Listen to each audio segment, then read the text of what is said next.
Welcome my good smelling friends, Ify here with another haul of fragrances.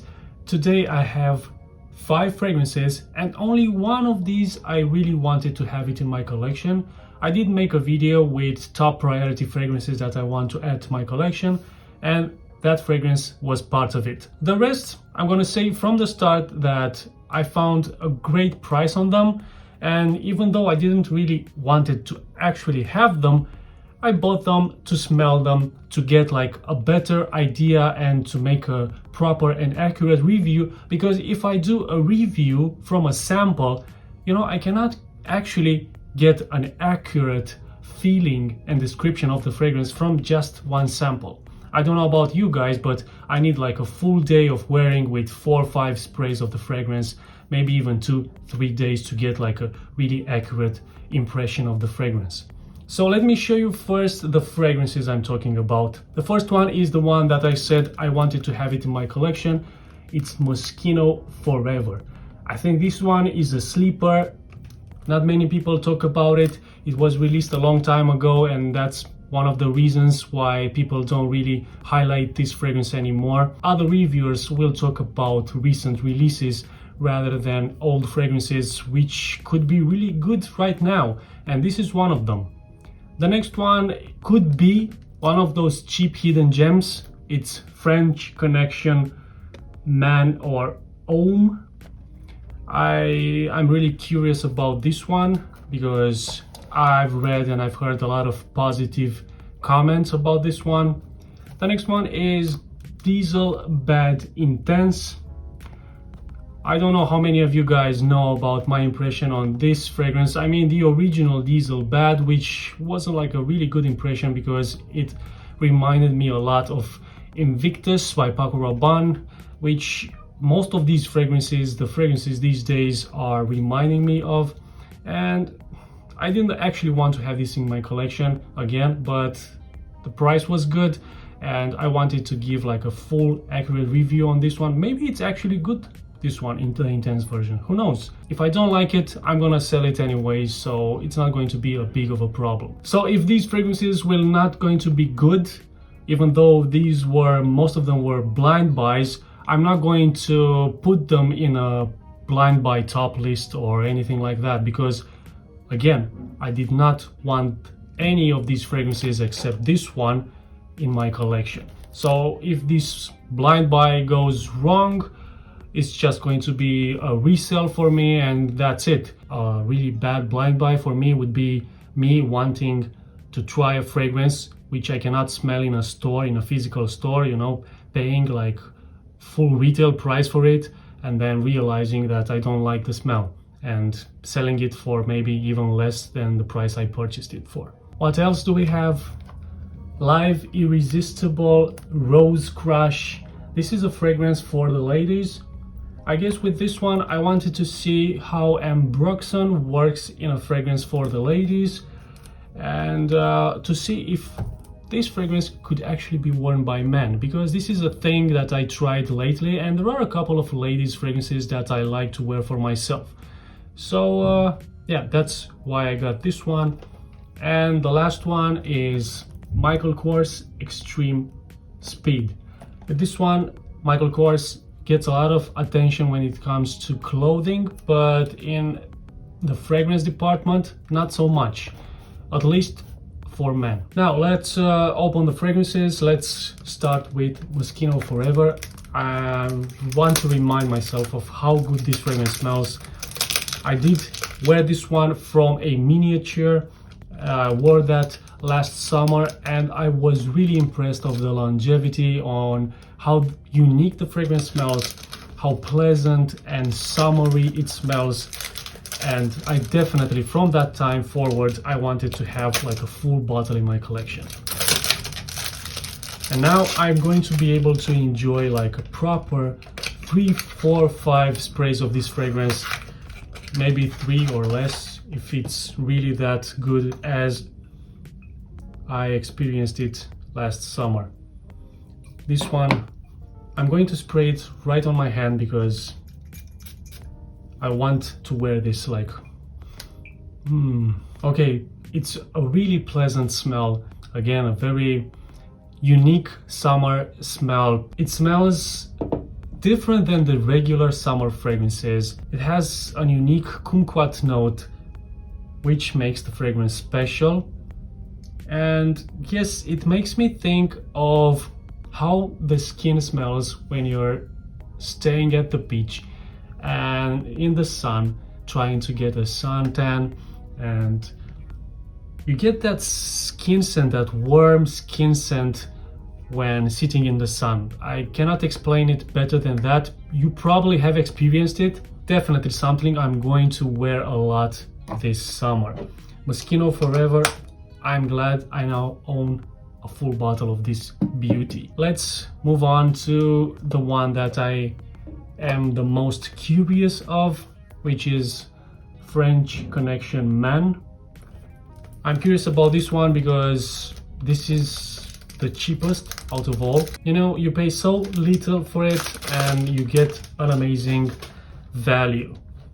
Let's see what the bottle looks like. This is the bottle.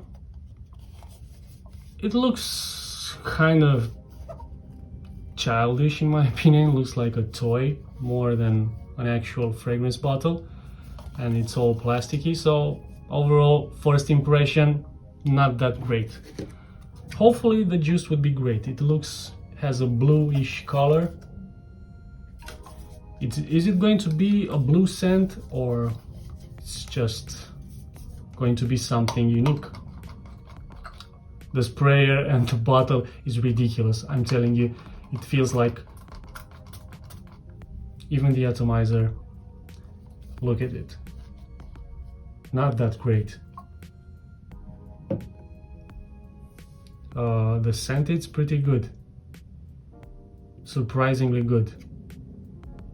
It's sweet,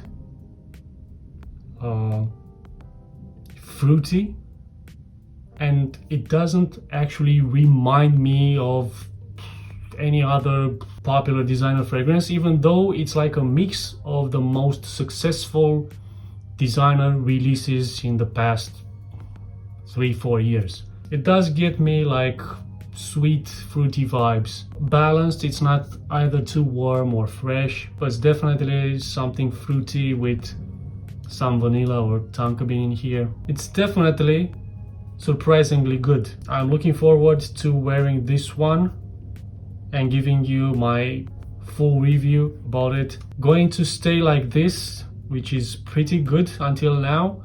This is definitely one of the fragrances which I'm going to mention a lot in my future videos. It's really good, guys.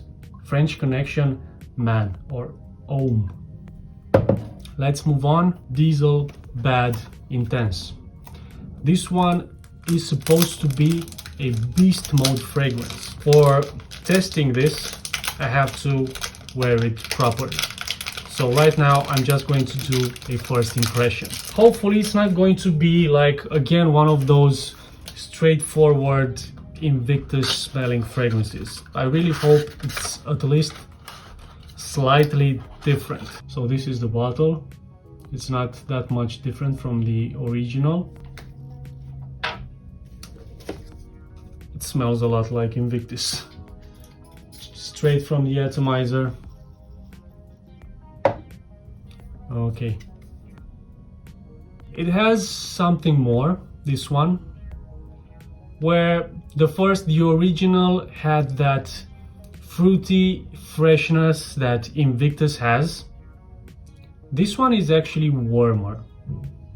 It has cinnamon, which makes it slightly warm spicy, which is honestly a good thing. I would say this, because of the cinnamon, this would go somewhere in the direction of 1 million, also by Paco Rabanne. So it would be like a mix between Invictus and 1 million. Not very unique, but at least it's slightly different. It's something twisted. It's not just, you know, straight up Invictus. Because you might think that I have something against Invictus. I don't. I think it is what it is. It's a very successful fragrance, but too many designer fragrances have tried to copy that one. At least, you know, put a bit of effort and make something different about it. And this fragrance did something different, and I have to appreciate that. And actually, if I do this and get just whiffs of it, it actually smells pretty good. Let's move on to Michael Kors Extreme Speed. Again, Michael Kors fragrances, not so much attention, right? The comments, reviews for this one, for Extreme Speed, were very positive. People are saying this is supposed to be like a hidden gem, one of the designers that should definitely get more attention. Is it going to be true? I guess we'll have to see. The presentation, this is a 40 ml bottle, and I got to say from the start, I love it. I'm starting to love more the lower sized bottles like this one, because they occupy less space, and for me, which I have lots of fragrances, I don't really need like big sized bottles. This one, it looks really nice, even the color, the purple. But how does it actually smell, right? That's the most important thing.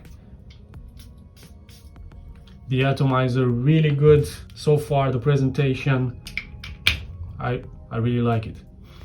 And the smell, okay, really good smell. It's very unique. It does remind me though of some other fragrances, not too many, but it reminds me of fragrances which were also very unique. So it has something like Narcisco Rodriguez for him. It has a bit of that cement type of smell, but it's also green. It has something like a green fig smell to it, which is of a really good quality. But I personally, and the fragrance collectors and fragrance lovers, I think will appreciate very much this fragrance. It's a bit on the mature side, I would say. Not very mature, I would say 35 plus maybe, but very, very interesting. I think this one, so far, I think this one is maybe the best from what I've tried. Wow, really good scent, very surprising. And the name, Extreme Speed, doesn't match the way this fragrance smells, because when you think of a name like Extreme Speed, when you put these two words together, it almost makes the name for a sporty fragrance, which this one, it's not. This is more like a classy gentleman type of fragrance, more for maybe the office. Very good, very impressed with Michael Kors Extreme Speed. This one, a hidden gem in my opinion so far. But I'm going to give it a full wearing, proper wearing, to see how it develops and how it dries down. And of course, the performance. So last one is going to be the fragrance for the ladies. To be honest, I don't have like really high hopes from this one, but it's a Givenchy fragrance, so I do expect like a bit of a higher quality, because Givenchy fragrances in general do have a slightly higher quality than, let's say, for example, Azzaro fragrances. So this is the bottle, pretty nice looking.